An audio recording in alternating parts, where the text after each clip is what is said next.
c. The CCP has a multi-pronged strategy to subvert and contain the United States. The CCP has taken a comprehensive approach towards succeeding in its attempt to dominate the world.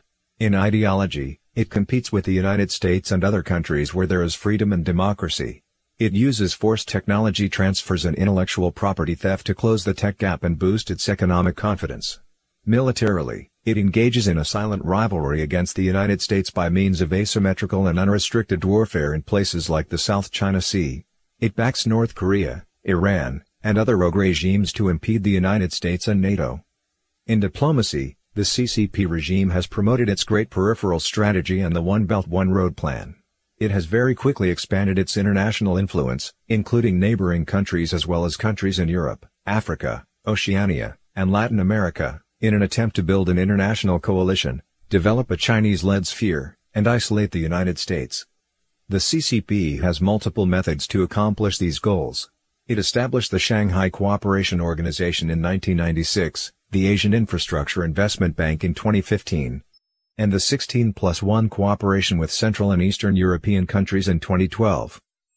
It cooperates keenly as part of the 5 BRICS countries, Brazil, Russia, India, China, and South Africa, and vigorously promotes internationalization of its currency.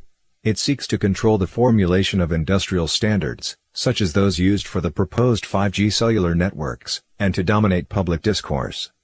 The CCP regime has taken advantage of the democracy and freedom of the press that exist in the United States and other Western countries to carry out United Front operations, spread propaganda, and engage in espionage.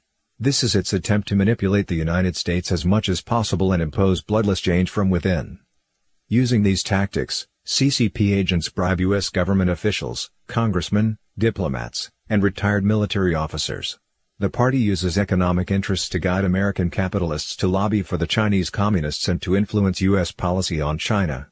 It forces high-tech companies to cooperate with the CCP's internet censorship and Great Firewall, coerces and incentivizes many in the overseas Chinese communities to serve as fifth columnists, and infiltrates Western think tanks and academic departments. It manipulates these institutions into exercising self-censorship on sensitive topics, effectively adopting the stand of the Communist Party. Chinese companies, which are controlled or influenced by the CCP, have been investing heavily in Hollywood. While developing its influence in various countries to envelop and contain the United States on one hand, on the other, it establishes hidden strongholds on American soil so that it can undermine the United States from within. It has built an extensive network of agents and has fostered splits in U.S. society, posing a serious internal threat.